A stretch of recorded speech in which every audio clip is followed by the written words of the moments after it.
Hi friends, welcome to my channel. இன்றைக்கி நம்ம வீடியோவில் கத்திரிக்காய் பஜ்ஜி எப்படி செய்யலாங்கிறத பார்க்கலாம். ஃபஸ்ட்டு கத்திரிக்காய் பொரிச்சுக்கலாம்.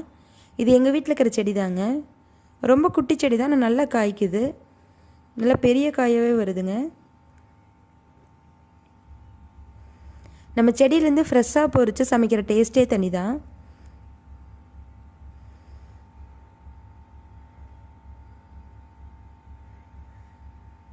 கடலை மாவு, உப்பு, அரிசி மாவு, பெருங்காயம், மிளகாய்த்தூள். பஜ்ஜி மாவுக்கு இவ்வளோ தாங்க தேவை. ஒரு பாத்திரத்தில் கடலை மாவு 1 கப் எடுத்துக்கலாம். உப்பு தேவையான அளவு சேர்த்திக்கலாம்.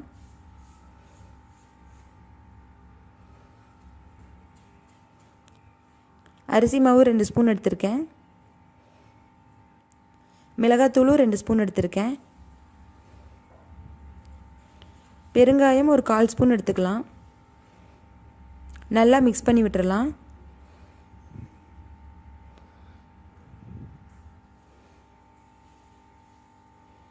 இப்போ தண்ணி சேர்த்திக்கலாங்க. நல்லா கட்டி இல்லாமல் கரைச்சிக்கலாம்.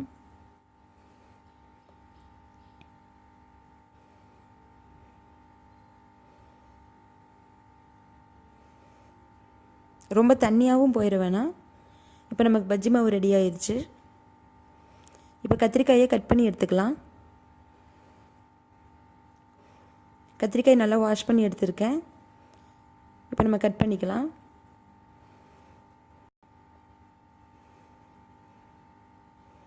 காய் பார்த்திங்கன்னா சொத்தையெல்லாம் இல்லாமல் நல்லா இருக்குது. இனி ஸ்லைஸ்லாம் கட் பண்ணிடலாம்.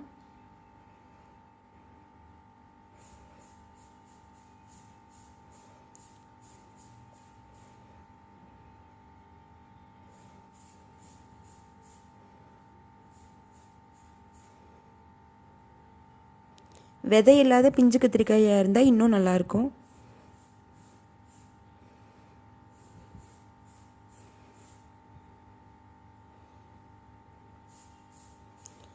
இப்போ நம்ம ரெடி பண்ணி வச்சுருக்கிற பஜ்ஜி மாவில் கத்திரிக்காயை போட்டுடலாம். நல்லா உள்ளே டிப் பண்ணி எடுத்துக்கலாங்க. எல்லா பக்கம் மாவு படணும் கத்திரிக்காயில். இந்த மாதிரி நல்லா உள்ளே எல்லாம் கலந்து விட்டுட்டு எடுத்துக்கலாம். இப்போ ஸ்டவ் ஆன் பண்ணி பாத்திரத்தை வச்சிடலாம்.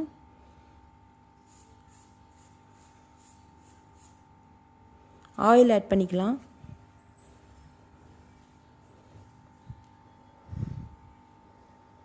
ஆயில் நல்லா சூடானதும் நம்ம கலந்து வச்சுருக்கிற பஜ்ஜி மாவு எடுத்துக்கலாம். கத்திரிக்காய் எடுத்து உள்ளே போட்டுடலாங்க.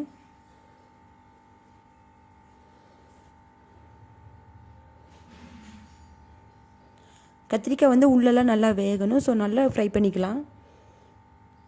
லோ ஃப்ளேம்லேயே வச்சு பண்ணுங்கள்.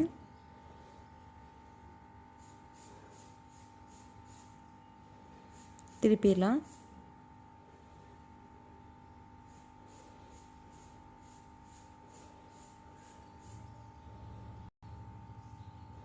இப்போ நல்லா வெந்துருச்சு.